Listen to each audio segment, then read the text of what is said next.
vamos a desarrollar el capítulo 1 de la materia de morfofunción, la introducción al cuerpo humano, en el cual los objetivos de aprendizaje comprenden definir anatomía, fisiología, estableciendo su relación e importancia, describir los 6 niveles de organización estructural del cuerpo humano, definir los procesos vitales que se desarrollan en el cuerpo humano, describir y comparar los sistemas de retroalimentación, positivo y negativo, sus componentes, como también la importancia para la salud, describir la posición anatómica, identificar las regiones del cuerpo, describir los planos y el uso de términos direccionales. Vamos a describir las cavidades corporales, los órganos que contiene, como también la razón por la cual la cavidad abdominopélvica se divide en cuadrantes. Vamos a describir en forma general los cambios anatómicos y fisiológicos que se asocian al proceso del envejecimiento. Finalmente, vamos a describir la importancia de la imagenología. De esta manera, vamos a considerar 2 ramas de la ciencia, la anatomía y la fisiología. Estas 2 ramas de la ciencia nos dan los fundamentos para poder comprender las partes del cuerpo y sus funciones. Es así que cuando hacemos referencia a la anatomía, es la ciencia que estudia las estructuras del cuerpo y las relaciones entre ellas.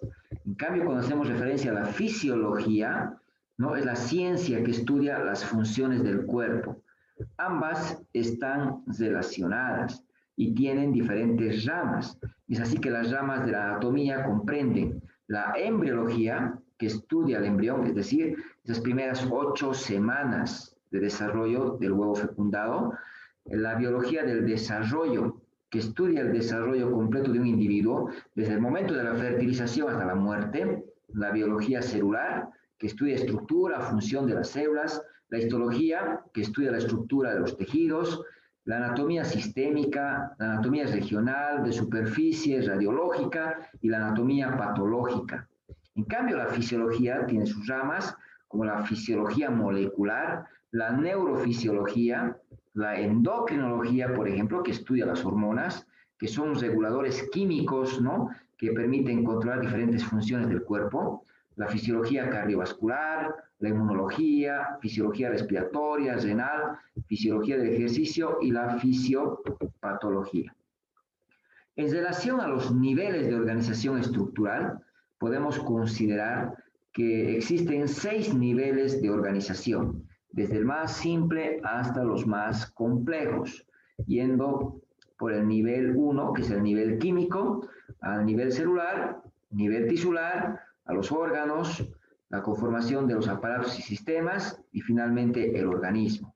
Es así que cuando hacemos referencia al nivel químico, este sería el nivel básico, ¿no?, que está conformado por 2 componentes, los átomos y las moléculas.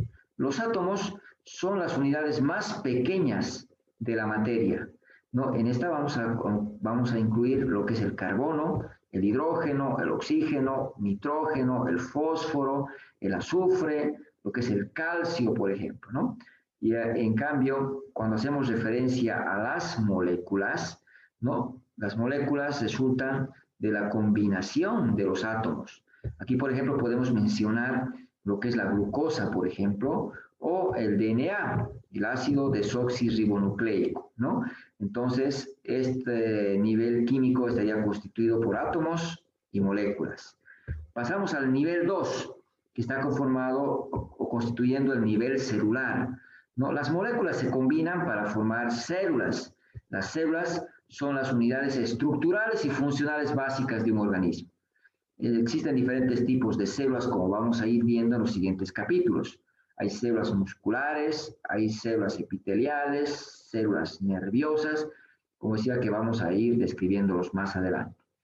Estas células se van a agrupar para constituir lo que son los tejidos, y entramos al tercer nivel, el nivel tisular, donde está constituido por los tejidos que están entonces conformados por grupos de células y por materiales que las rodean, ¿no?, que van a cumplir diferentes funciones.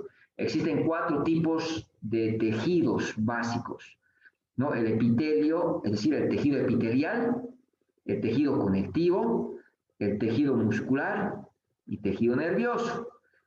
Cada uno tiene sus propias características. El tejido epitelial, por ejemplo, recubre las superficies corporales, tapiza diferentes órganos, huecos y las cavidades, como también forman glándulas. En cambio, el tejido conectivo tiene la función de sostén, de protección de los diferentes órganos del cuerpo. El tejido muscular tiene la característica de contraerse para poder hacer que diferentes partes del cuerpo se muevan, como también poder generar calor. El tejido nervioso transporta información gracias a la generación de los impulsos nerviosos, ¿no? O potenciales de acción. El siguiente nivel de organización, el cuarto nivel, corresponde a los órganos, ¿no? Los diferentes tejidos van agrupándose para constituir los órganos. Los órganos son estructuras entonces compuestas por dos o más tipos de tejidos que tienen diferentes funciones o funciones específicas.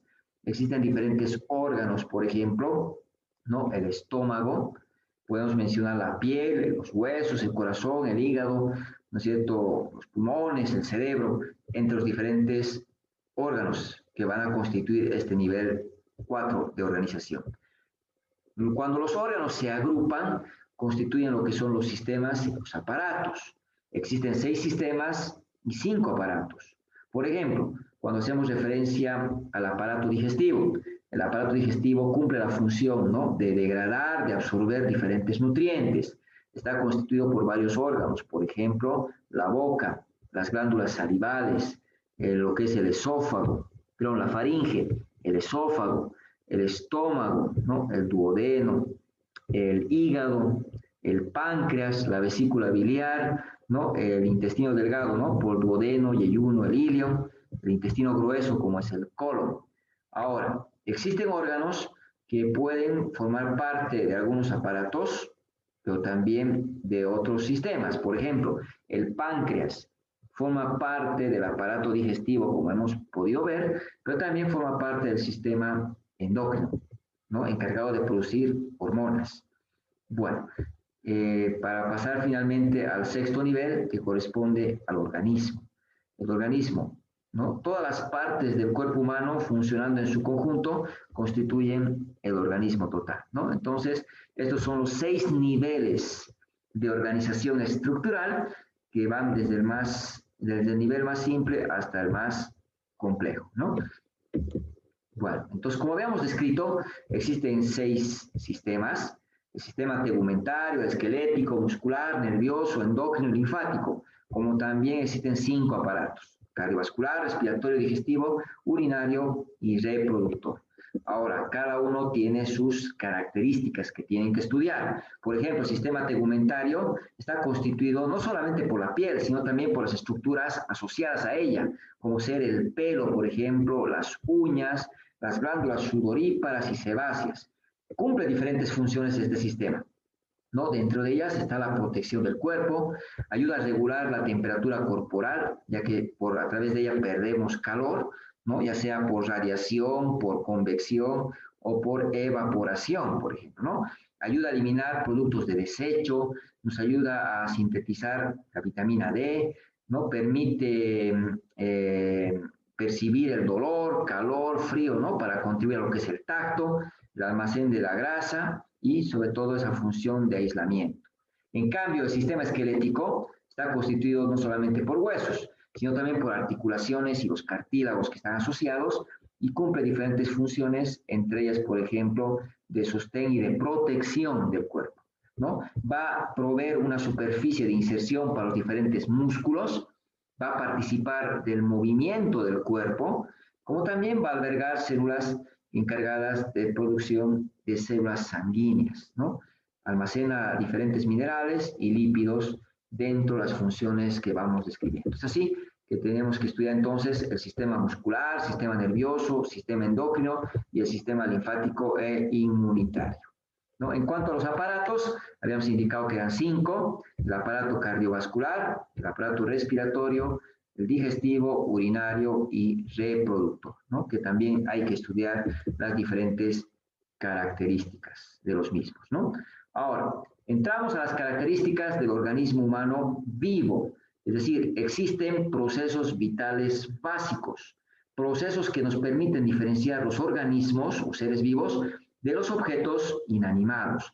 Estos procesos vitales básicos son 6, como podemos observar: el metabolismo, la capacidad de respuesta, movimiento, crecimiento, la diferenciación y la reproducción. Cuando hacemos referencia al metabolismo, ¿no? Estamos refiriéndonos a los procesos químicos que ocurren en el cuerpo, que comprende dos fases. Uno, lo que es el catabolismo, y otra, el anabolismo. Cuando referimos al catabolismo, es la degradación de sustancias químicas complejas en unas sustancias más simples, ¿no? Es así que seguramente cuando hacemos referencia al anabolismo, en cambio, ¿no? Es la construcción de sustancias más complejas a partir de componentes más simples, ¿no? Por ejemplo, cuando hablamos de la digestión, ¿no? Vamos a encontrar que se van degradando, ¿no? Las proteínas a elementos más simples, como son los aminoácidos, por ejemplo, gracias al proceso del catabolismo, ¿no? Las proteínas se van degradando a aminoácidos, gracias al catabolismo. Y los aminoácidos obtenidos me va a permitir, ¿no es cierto?, formar nuevas proteínas, ¿no? Unos componentes más complejos, gracias a lo que habíamos descrito como anabolismo, ¿no? Entonces, esos dos son los componentes o fases del metabolismo, el catabolismo y el anabolismo. En relación a la capacidad de respuesta, tenemos que considerar, ¿cierto?, que la capacidad del cuerpo para poder detectar cambios y responder frente a ellos, ¿no? Hay que considerar, ¿no?, que las distintas células del cuerpo van a responder de maneras diferentes, ¿no?, a los diferentes cambios que se van produciendo en el entorno. Las células nerviosas, por ejemplo, responden generando lo que son los potenciales de acción, es decir, impulsos nerviosos.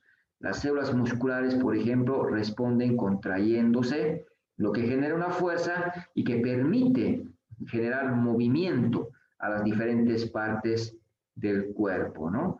Entonces, entramos al tercer proceso que corresponde al movimiento. Esto incluye en realidad el desplazamiento de todo el cuerpo en sí, cuando caminamos, por ejemplo, cuando nos desplazamos, al movimiento de diferentes órganos, por ejemplo, la actividad, ¿no es cierto?, de contracción y relajación que tienen las cámaras del corazón, o bien cuando ingerimos alimentos con alto contenido en grasa, por ejemplo, la vesícula biliar empieza a contraerse para poder vaciar la bilis y favorecer a la digestión de las grasas.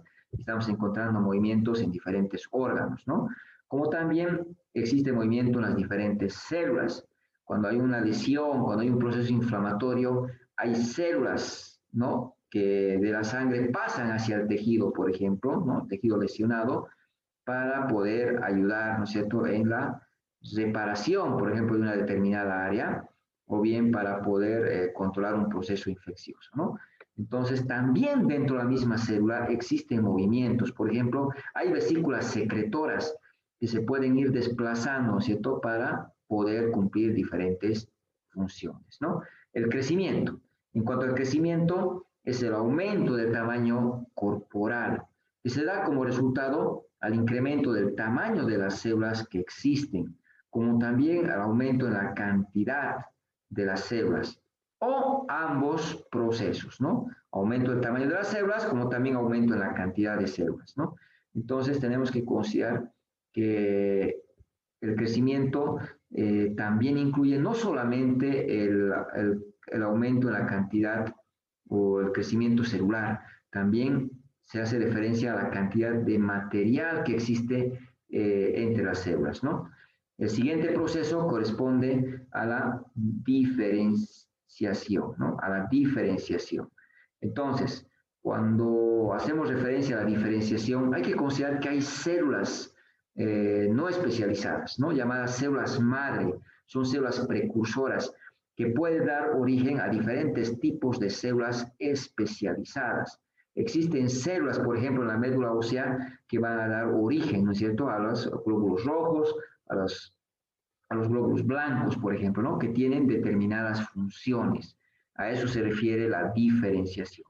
En cuanto a la reproducción, se refiere, ¿no es cierto?, a la formación de nuevas células que van a permitir el crecimiento, como también la reparación o reemplazo de algunos tejidos dañados, ¿no? O bien a la formación de un nuevo individuo, cuando, por ejemplo, se produce la fecundación, ¿no? La unión del ovocito con el espermatozoide, formando lo que es el cigoto, y este empieza, ¿no es cierto?, a desarrollar para dar origen a un organismo, ¿no? Entonces, es muy importante considerar estos 6 procesos vitales básicos que tenemos que considerar, ¿no?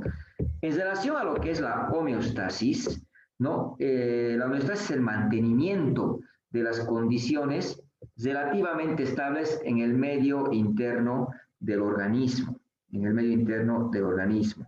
Esto se logra gracias a múltiples sistemas de regulación corporal, ¿no? Y aquí vamos a considerar entonces que existen parámetros corporales que pueden modificarse dentro de ciertos márgenes que son compatibles con la vida. Por ejemplo, el nivel del azúcar en nuestra sangre, la glicemia, ¿no? El nivel del azúcar en la sangre oscila o varía entre valores de 70 hasta 110 miligramos por decilitro, ¿no? Es decir, de 70 a 110 miligramos por cada 100 mililitros de sangre, ¿no es cierto?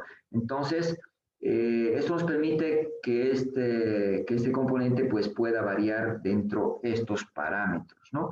Ahora, si aumenta por encima del valor considerado normal, el 110, ya hablaríamos de algo, ¿no? Que puede constituir algo patológico, por ejemplo, la hiperglicemia, ¿no? La hiperglicemia.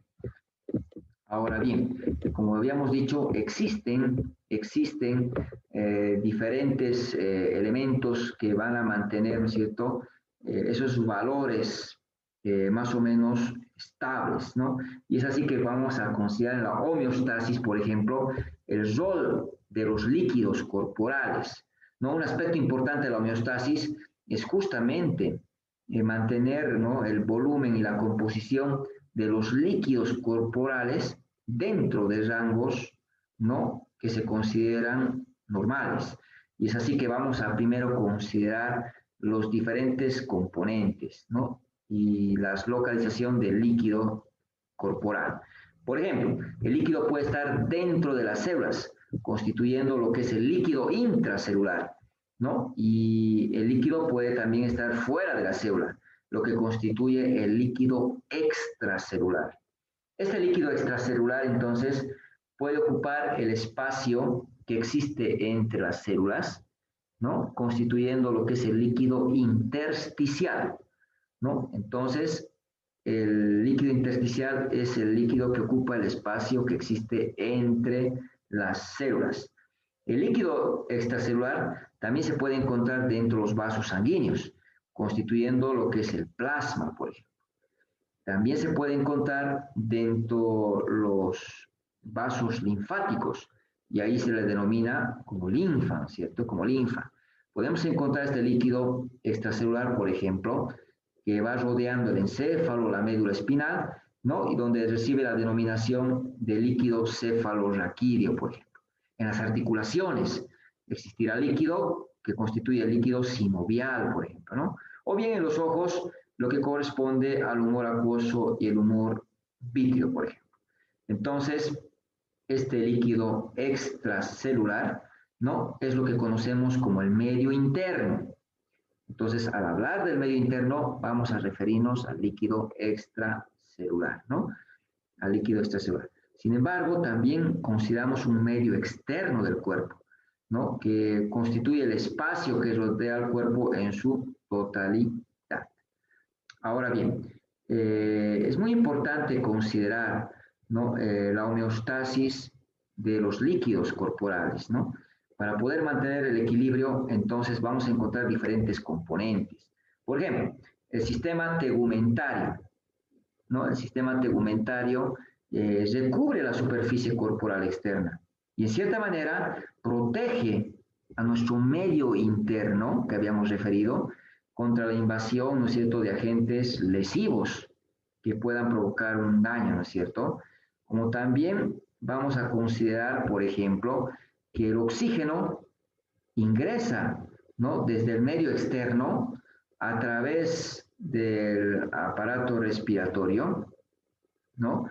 Va a ingresar y hacia los pulmones, ¿no? Y desde los pulmones pues va a pasar hacia la circulación, ¿no es cierto?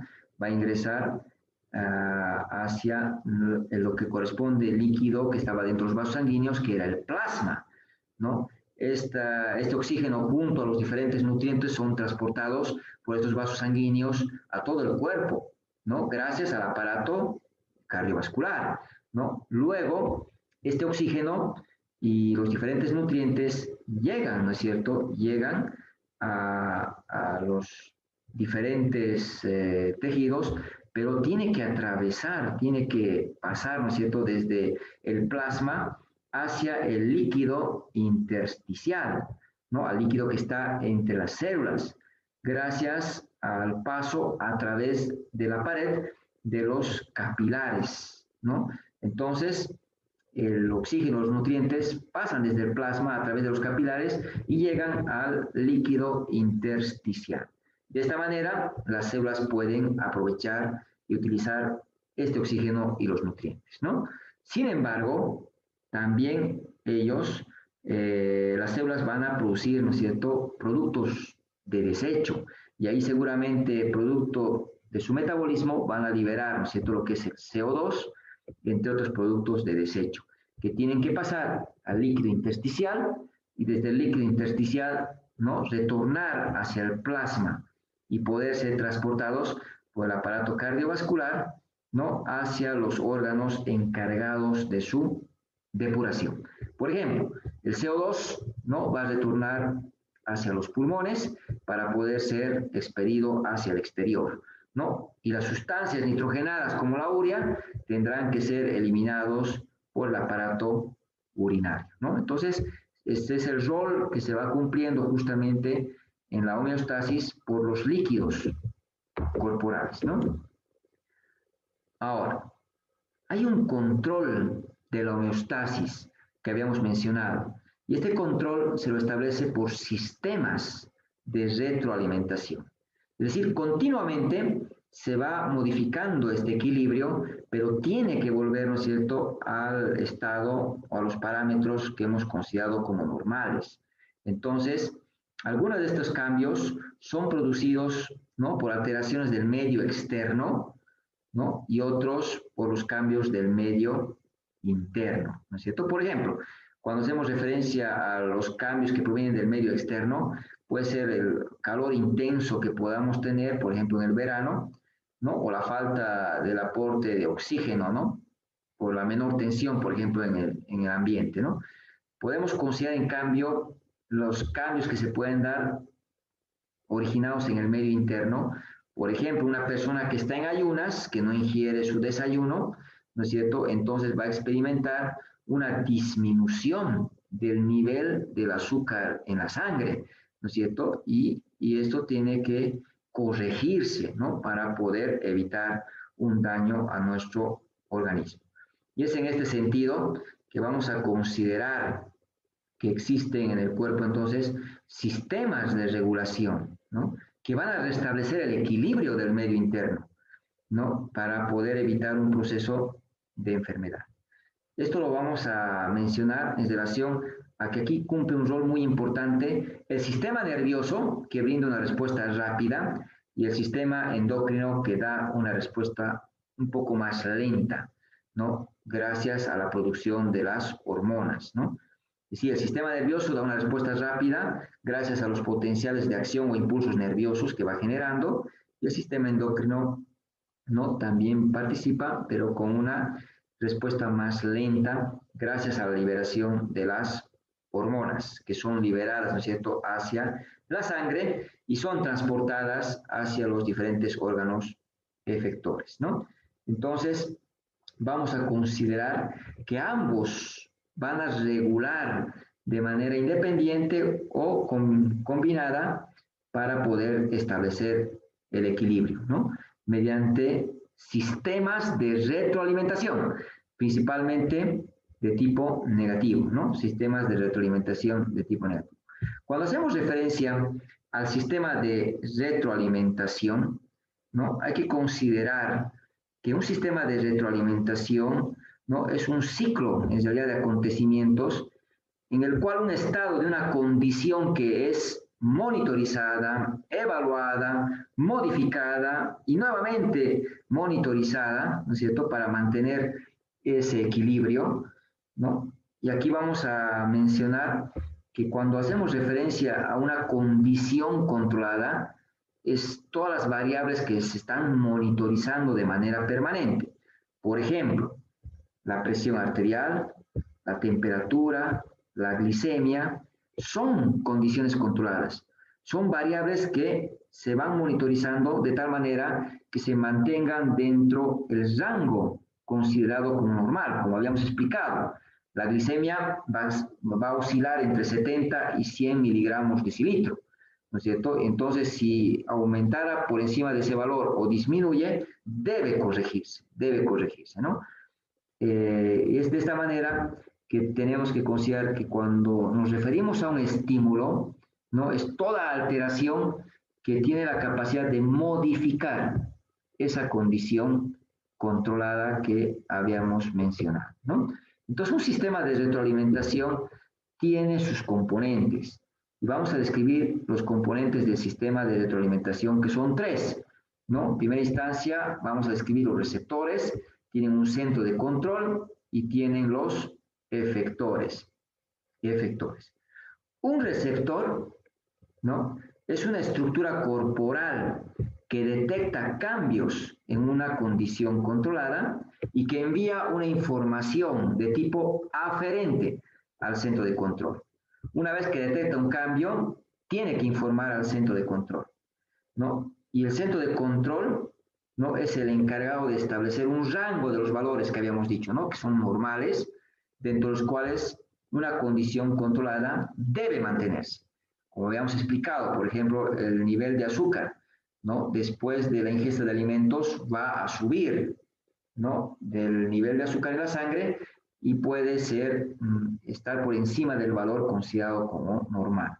Como también, si está en un periodo de ayunas, el nivel de azúcar disminuye y eso tiene que ser detectado y informado, ¿no es cierto?, al centro de control, quien establece qué rangos considera como normales, ¿no?, para poder mantener el valor dentro de ese rango para evitar una lesión o un daño al organismo, ¿no? Entonces, tiene que haber un centro de control. Como también, ¿no es cierto?, vamos a hacer referencia de que existen los componentes denominados los efectores.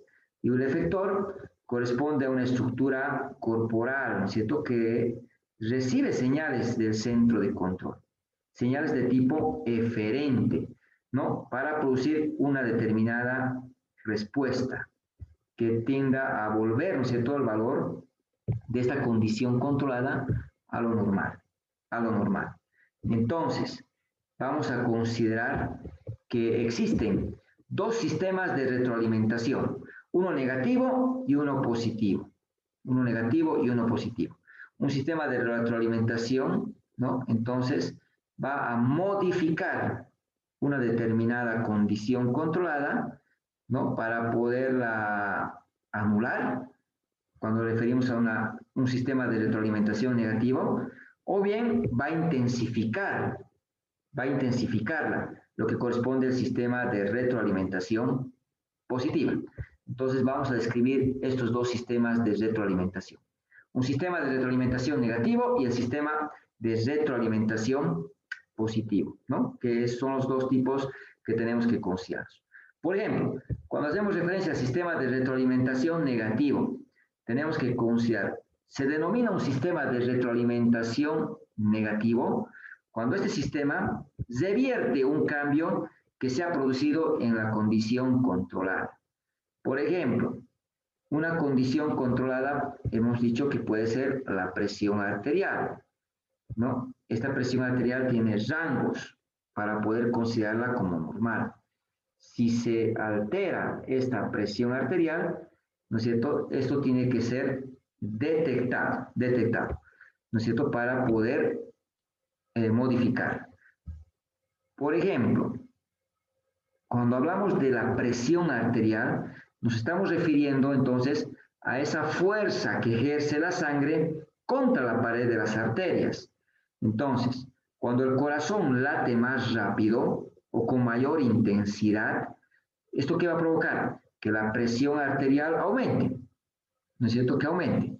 Si algún estímulo externo o interno hace que la presión arterial se incremente por el aumento de la actividad cardíaca, esto es detectado por receptores que existen, ¿no es cierto?, en los vasos sanguíneos, receptores que los vamos a llamar varoreceptores.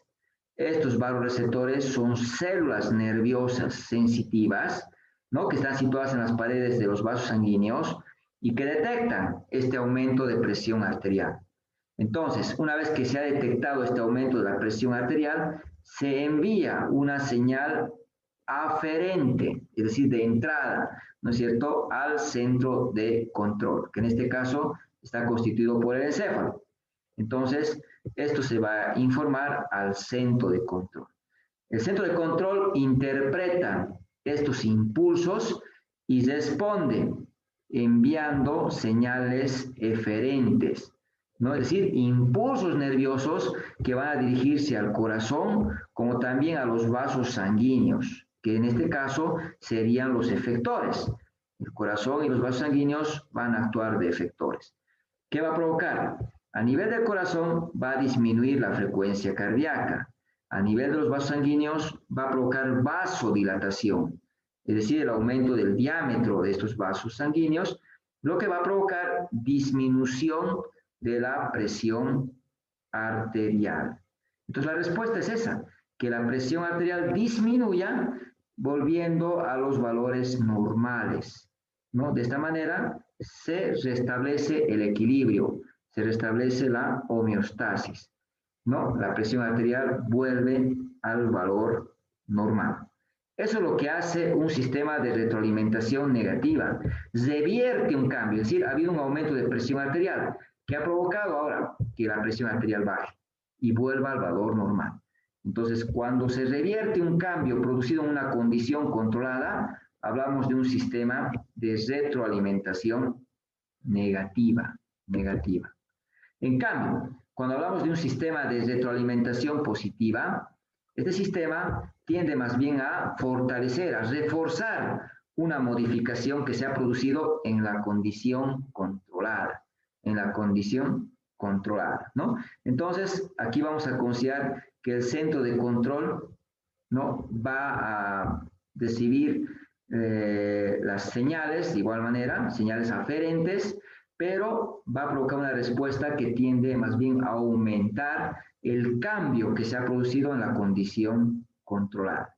Por ejemplo, si hacemos referencia al parto, vamos a encontrar que la condición controlada la vamos a enmarcar en lo que es la dilatación del cuello uterino.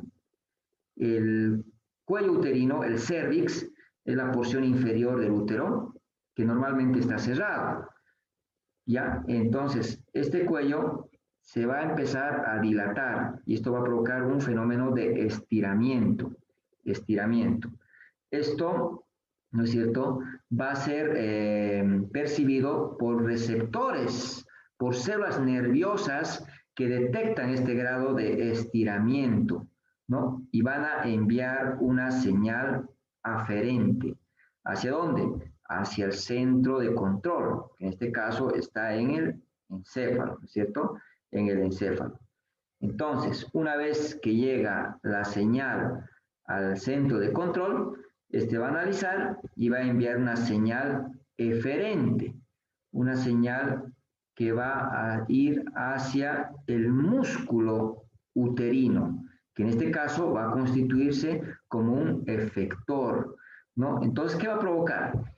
Que se libere, ¿no es cierto?, la oxitocina y que va a actuar sobre el músculo uterino, provocando contracción del útero. Al contraerse el útero con mayor fuerza, con mayor frecuencia, va a provocar que el feto se desplace hacia el cuello uterino, provoque más dilatación, ¿no? Haya mayor estiramiento del cuello uterino, se va dilatando más, lo que va a provocar que existan más señales aferentes al centro de control, lo que va a provocar mayor liberación de oxitocina que va a provocar más contracciones uterinas que empujan más al feto contra el cérvix, dilatando más el cuello, y así va a ir aumentando la respuesta, ¿no es cierto? Va a ir aumentando la respuesta. De tal manera que la forma en la que va a terminar este sistema de retroalimentación positiva va a ser con el nacimiento del feto, ¿no? Entonces se interrumpe este sistema de retroalimentación positiva solo con el nacimiento del bebé. Entonces, como hemos podido ver, este sistema lo que hace es aumentar, ¿no es cierto?, la respuesta, y va incrementando cada vez más hasta que algo externo, ¿no es cierto?, termine este sistema. En el caso del ejemplo, es el nacimiento, ¿no? Otro ejemplo, por ejemplo, que podemos mencionar del sistema de retroalimentación positiva corresponde a la hipovolemia por una pérdida masiva de sangre, por ejemplo, ¿no? Por ejemplo, cuando una paciente tiene un sangrado masivo, esta pérdida de sangre va a provocar que la presión arterial disminuya, ¿no? Disminuya en gran medida. Y como hay menos aporte de sangre y de oxígeno, ¿no?, al corazón, entonces este va a funcionar con menos eficiencia. Por tanto, va a tender a bombear, ¿no es cierto?, menos el corazón, lo que va a provocar que la presión siga disminuyendo. Y esto va a disminuir el aporte de oxígeno hacia el corazón y va repercutiendo que el corazón trabaje menos, y así va a ir empeorando la presión arterial baja, que puede terminar con la muerte, ¿no?, de la paciente, si es que no hay una intervención médica que revierta este efecto, ¿no? Entonces, un sistema de retroalimentación positiva se observa también en el choque hipovolémico, ¿no es cierto?, por una pérdida profusa de sangre. También podemos encontrar algo similar en la coagulación sanguínea, ¿no?, como se va a ir viendo en los capítulos posteriormente, ¿no? Entonces, ahí tenemos dos sistemas de retroalimentación, el positivo y el negativo, ¿no? Ahora, existen desequilibrios que se pueden dar en la homeostasis, ¿no?, donde podemos considerar que estos desequilibrios pueden provocar un trastorno, ¿no es cierto?, o una enfermedad en el individuo. Entonces, es muy importante considerar, para mantener la salud, involucra la participación de varios componentes. Por ejemplo, ¿no?, el medio ambiente, el comportamiento del propio individuo, la constitución genética, los elementos, ¿no es cierto?, que puedan influir, ¿no es cierto?, sobre el equilibrio, como es el aire que se respira, los alimentos que se ingieren. Bueno, entonces existen varios componentes que son determinantes para mantener la salud. Y es en este sentido que cuando se rompe el equilibrio, entramos a lo que corresponde un proceso de enfermedad, ¿no? Vamos a considerar entonces trastorno a cualquier anormalidad en la estructura o función. Pero cuando hacemos referencia a la enfermedad, es un término más específico que hace referencia a la dolencia, ¿no?, que se caracteriza por un conjunto de síntomas y signos que pueden ser reconocidos, ¿no?, y que son característicos de una determinada enfermedad, ¿no?, que puede afectar una determinada región o de una manera también afectar de forma generalizada, ¿no? Es en este sentido que cuando hacemos referencia, por ejemplo, a los síntomas, ¿no?, son las manifestaciones subjetivas ¿no? Es decir, es lo que la persona percibe, siente, el enfermo experimenta, ¿no? Y no puede ser evidenciado por el médico, ¿no? Por ejemplo, el dolor de cabeza, la cefalea, las náuseas, la ansiedad, ¿no? Son manifestaciones subjetivas. El paciente las siente, pero el médico no puede objetivizar, no puede verlas, ¿no? Entonces, en cambio, los signos, ¿no? Son manifestaciones objetivas, son cambios objetivos, ¿no es cierto?, de la enfermedad que el médico puede evidenciar, ¿no? Puede observarlos, puede evaluarlos, ¿no? Cambios que pueden corresponder, ¿no?, de ser de tipo anatómicos, como por ejemplo la tumefacción, una erupción, puede ser cambios fisiológicos, por ejemplo, como hemos indicado, ¿no? La hipertensión, la parálisis, la fiebre, bueno. Entonces, cuando hablamos de los síntomas es algo subjetivo, solo el paciente lo refiere. En cambio, los signos es algo objetivo. Podemos percibir, podemos, ¿no es cierto?, observar, podemos evaluar nosotros como médicos, ¿no? Y aquí vamos a recordar entonces que cuando hablamos de la epidemiología, es la ciencia que estudia cuándo, cómo y dónde ocurren las enfermedades, ¿no? Y la farmacología es la ciencia que estudia los efectos, ¿no?, de los fármacos que se utilizan en el tratamiento de las diferentes enfermedades, ¿no? De las enfermedades. Entramos a la terminología médica básica, donde hacemos mención de que es muy importante, ¿no es cierto?, considerar que existen términos para poder referirnos a las diferentes estructuras corporales y las funciones que desarrollan, ¿no?, que nos permiten una comunicación clara y precisa entre los profesionales de salud.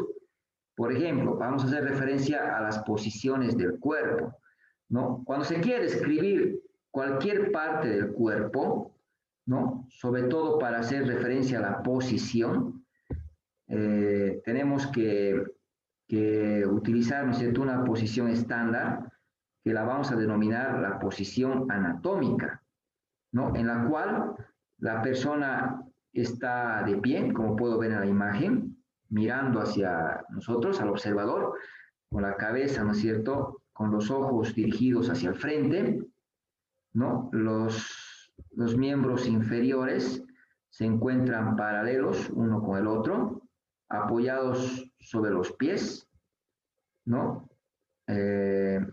Sobre el piso, dirigidos hacia adelante.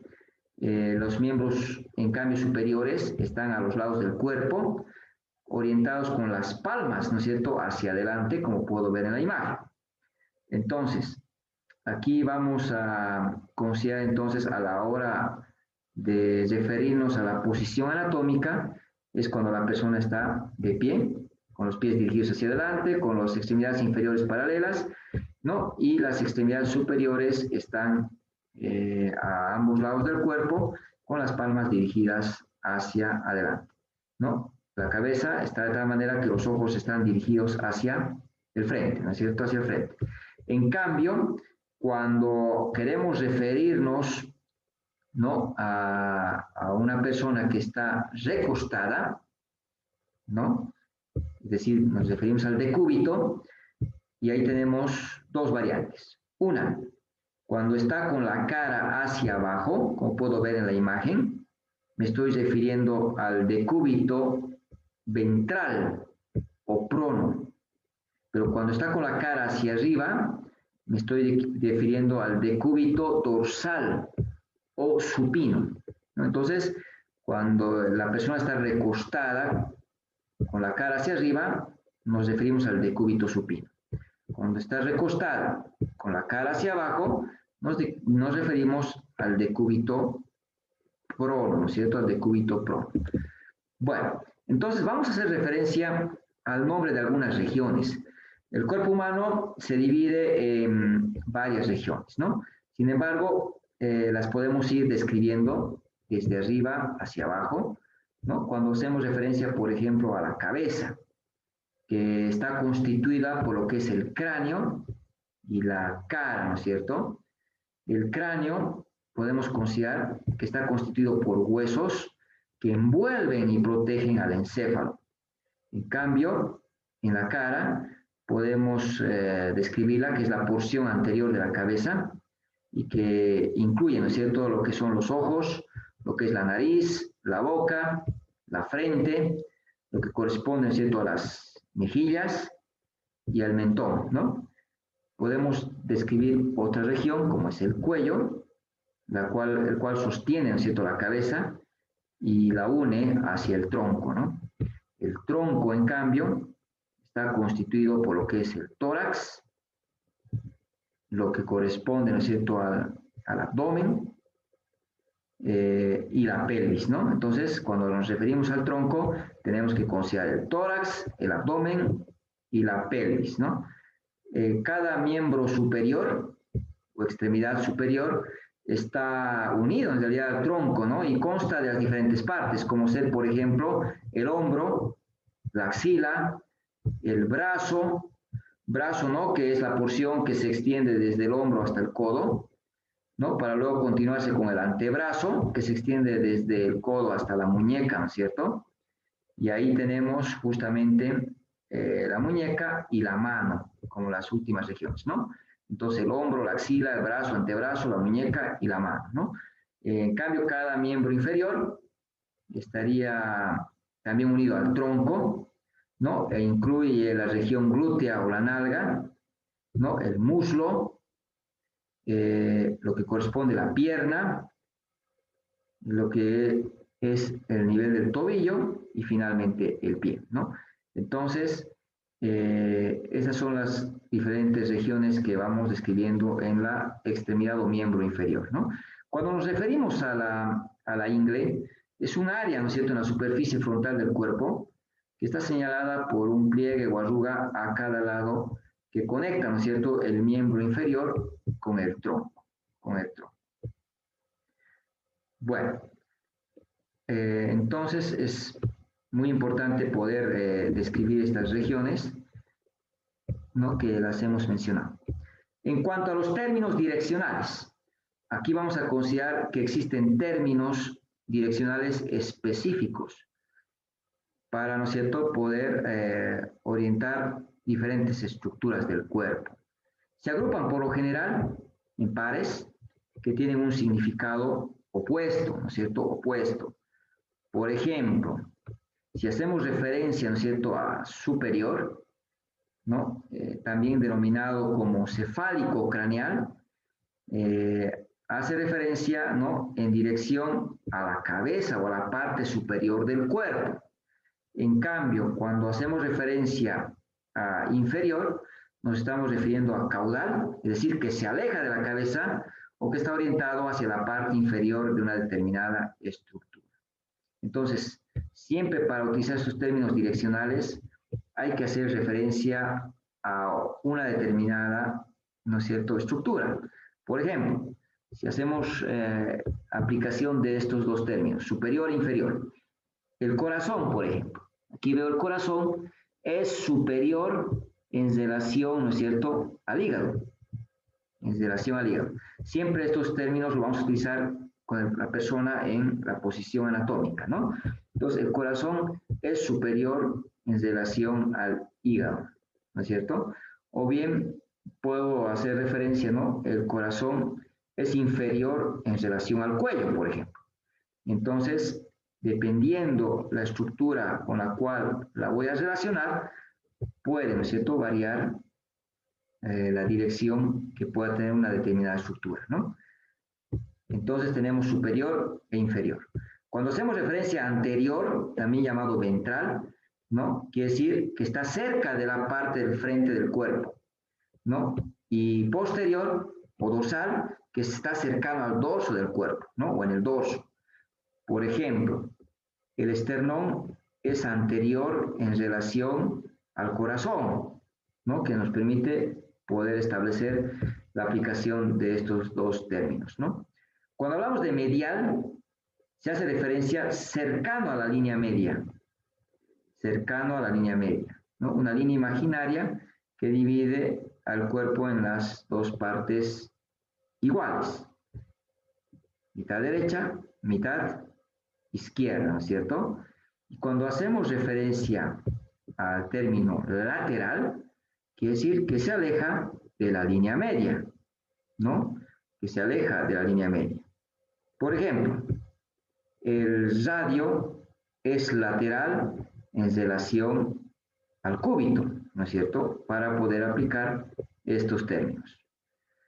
Ahora, cuando hablamos de intermedio, quiere decir, ¿no es cierto?, que se encuentra entre dos estructuras, por ejemplo, entre dos estructuras. Es así como podemos decir, el colon transverso es intermedio, ¿no es cierto?, entre el colon ascendente y el colon descendente, por ejemplo. ¿No? El término homolateral, ¿no?, hace referencia a que es del mismo lado del cuerpo que otra estructura, ¿no? Por ejemplo, la vesícula biliar es homolateral, ¿no es cierto?, al colon ascendente, También se menciona homolateral como ipsolateral, ¿no?, para poder hacer referencia que son o que pertenecen al mismo lado del cuerpo, ¿no? En cambio, cuando hablamos o utilizamos el término de contralateral, nos referimos del lado opuesto del cuerpo o de la estructura con la cual se la está comparando. Por ejemplo, el colon ascendente, ¿no?, está ubicado de manera contralateral al colon descendente, ¿no es cierto?, que se encuentra en la mitad izquierda, por ejemplo, ¿no?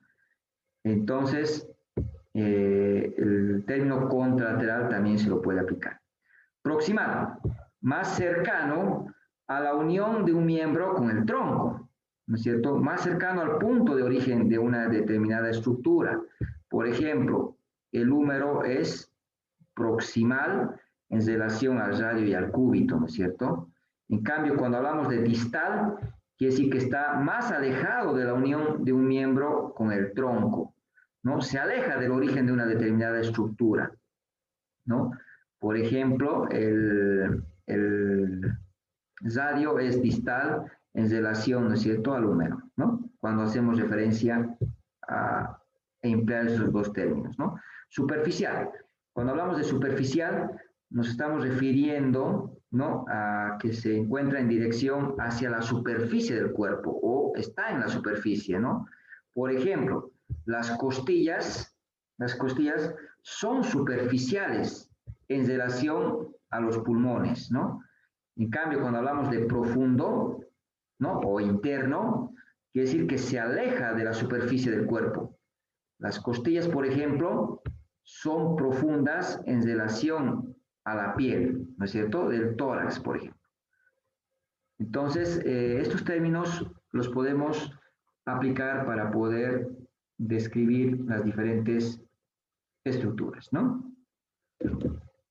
Este es el cuadro que tienen que estudiar para poder, ¿no?, definir los diferentes términos direccionales, y aquí tienen varios ejemplos para su aplicación.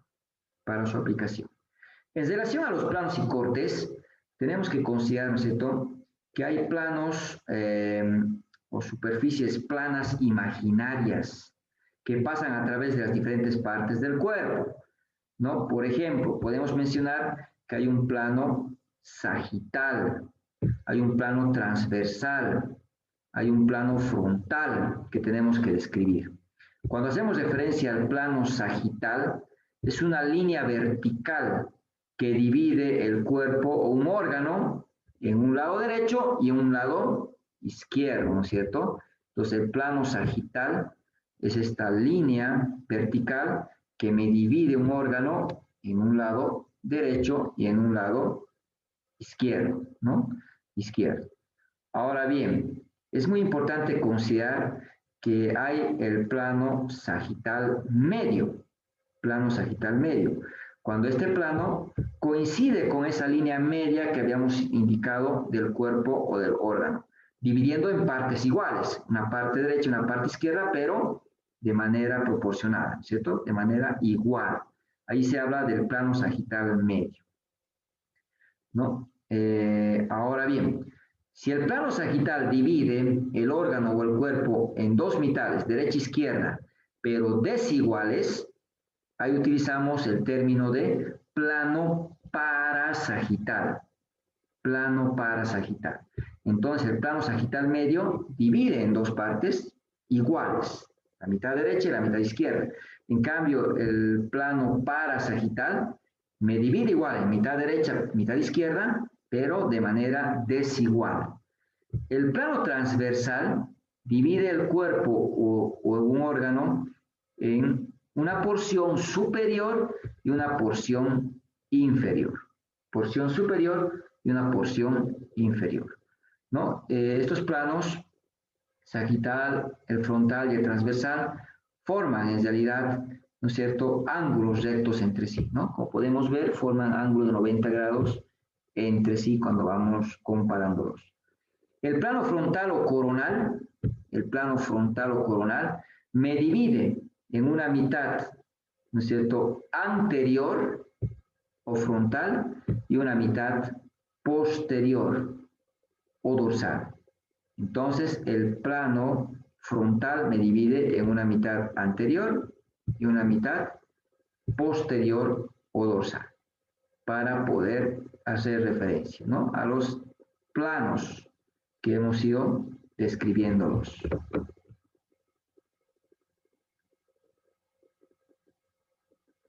Ahora bien, en relación a las cavidades del cuerpo, tenemos que considerar que existen, ¿cierto?, espacios que contienen órganos internos.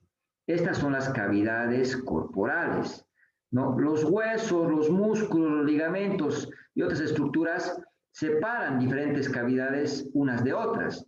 Entonces, vamos a considerar, por ejemplo, que los huesos del cráneo, ¿no?, van a limitar un espacio, una cavidad, que es la cavidad craneana.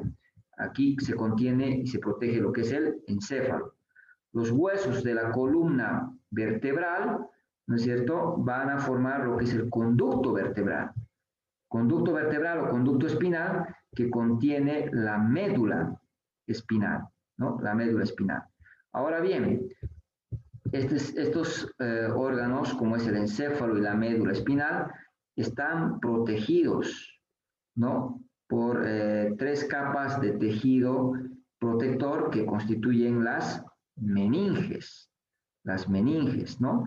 La dura madre, el aracnoides y la pía madre, que se verá más adelante, ¿no? Y un líquido que amortigua de los golpes o traumas a las estructuras mencionadas, ¿no? Porque este líquido rodea el encéfalo y la médula espinal.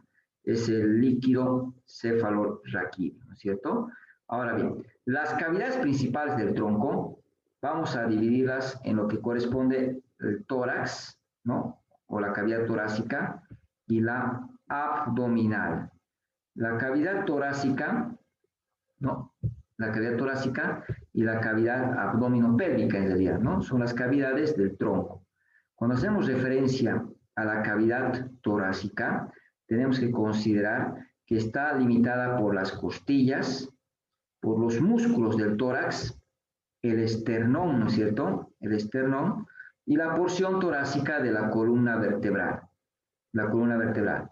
Dentro de la cavidad torácica, entonces, se encuentra la cavidad pericárdica, en primera instancia, que tenemos que considerar. La cavidad pericárdica, que es una cavidad que rodea, ¿no es cierto?, al corazón, que rodea al corazón, y que tenemos que considerarla que forma parte de la cavidad torácica. Pero también hay dos espacios que son las cavidades pleurales, ¿no?, que van a contener de igual manera, ¿no es cierto?, a los pulmones, ¿no?, y que se encuentran pues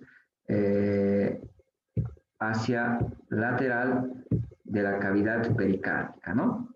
Entonces, la parte central de la cavidad torácica es una región anatómica que la vamos a denominar como mediastino, En el mediastino, ¿no es cierto?, es un espacio entonces en el cual se van a encontrar diferentes estructuras y que se encuentra delimitado, ¿no?, entre ambos pulmones y que se extiende desde el esternón, ¿no es cierto?, hacia la columna vertebral, Desde la primera costilla se extiende hasta la ubicación del diafragma, Este mediastino contiene todos los órganos torácicos, excepto a los pulmones, ¿no? Pulmones que se encuentran en la cavidad pleural, ¿no es cierto?, en la cavidad pleural. Bueno, en relación a la cavidad abdominopélvica, esta se extiende desde el diafragma, ¿no?, hasta la ingle y está rodeada por la pared muscular del abdomen y por los huesos y los músculos de la pelvis, ¿no?, de la pelvis. Entonces, esta cavidad, ¿no es cierto?, abdominopélvica está dividida en dos porciones. Una que es la cavidad abdominal, ¿no?, y otra la cavidad pélvica, sin ninguna estructura que las separe, La cavidad abdominal, ¿no?, contiene diferentes órganos, como son el estómago, el vaso, el hígado, la vesícula biliar, ¿no?, el intestino delgado y la mayor parte del colon, ¿no es cierto?, o intestino grueso. En cambio, la cavidad pélvica contiene principalmente lo que es la vejiga, parte del intestino grueso y órganos internos del aparato reproductor, ¿no? Entonces, los órganos que están situados, ¿no?, dentro de esas cavidades torácica y abdominopélvica se denominan o se conocen como vísceras,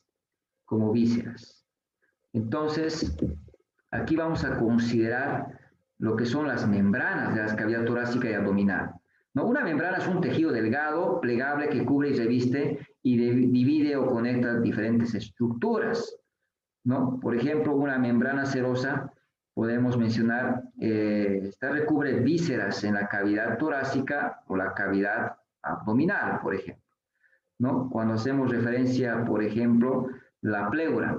La pleura se divide en una hoja que es la pleura parietal, que reviste la cavidad torácica, y la pleura visceral, que reviste a los pulmones. Entre ambos hay un espacio, que es la cavidad pleural, y que tiene un escaso volumen de líquido, que está dentro de la cavidad pleural, ¿no es cierto?, dentro de la cavidad pleural. Ahora, en relación a las diferentes regiones y cuadrantes abdominopélvicos, para poder describir la ubicación de los diferentes órganos abdominales y pélvicos, vamos a utilizar dos métodos para poder dividir la cavidad abdominopélvica, ¿no? Una de ellas nos va a dividir en 4 cuadrantes y otra en 9 regiones. Entonces, podemos considerar, ¿no?, que existe una división en los 4 cuadrantes por 2 líneas, ¿no?, una vertical y una horizontal que pasan por el ombligo, ¿no?, dividiéndome el cuadrante superior derecho, cuadrante superior izquierdo, cuadrante inferior derecho y el cuadrante inferior izquierdo. Como también se puede dividir esta cavidad abdominopélvica en 9 regiones, como habíamos indicado, por 2 líneas verticales y 2 líneas horizontales, ¿no es cierto? Y aquí tenemos las 2 líneas verticales que corresponden a las 2 líneas medioclaviculares, derecha e izquierda. 2 líneas transversales, una línea superior que es subcostal, ¿no?, y una línea inferior que es la transtubercular. La línea subcostal, ¿no?, es una línea imaginaria que pasa por un nivel más bajo, ¿no?, de los cartílagos de la 10ª costilla, desde el lado derecho hacia el lado izquierdo. En cambio, la línea horizontal transtubercular es la que pasa a través, ¿no es cierto?, de los bordes superiores de las crestas ilíacas, del lado derecho y del lado izquierdo, dividiéndonos en regiones, como son el epigastrio, la región umbilical y el hipogastrio. como también el hipocondrio derecho, el hipocondrio izquierdo, flanco derecho, flanco izquierdo y la fosa ilíaca derecha con la fosa ilíaca izquierda. Entonces, estos son los dos métodos que me permiten dividir, ¿no es cierto?, en regiones y cuadrantes a la cavidad abdominopélvica. En relación al envejecimiento y la homeostasis, vamos a considerar que el envejecimiento es un proceso normal, donde va declinando de manera progresiva la capacidad del cuerpo, ¿no es cierto?, para restaurar la homeostasis. Este proceso, ¿no?, va a producir diferentes cambios que se van observando tanto en estructura como función, que va aumentando esa posibilidad, ¿no?, de que sea más vulnerable la persona hacia las determinadas enfermedades, ¿no? Ahora bien, en relación a lo que es la terminología o a la imagenología médica, es muy importante considerar que existen, ¿no es cierto?, diversos o diferentes procedimientos de estudio, ¿no?, para la evaluación del funcionamiento de órganos y diagnóstico de las enfermedades, como ser, por ejemplo, ¿no?, la radiografía, la resonancia magnética, la tomografía computarizada, la angiotomografía computarizada cardíaca, ¿no?, la tomografía por emisión de positrones, la endoscopía, la gammagrafía, que tienen que estudiar, ¿no? Y con eso, pues, damos por concluido, siempre recordando, ¿no es cierto?, que deben estudiar todo el contenido del capítulo, ¿no es cierto?, para la evaluación como corresponde. Muchas gracias.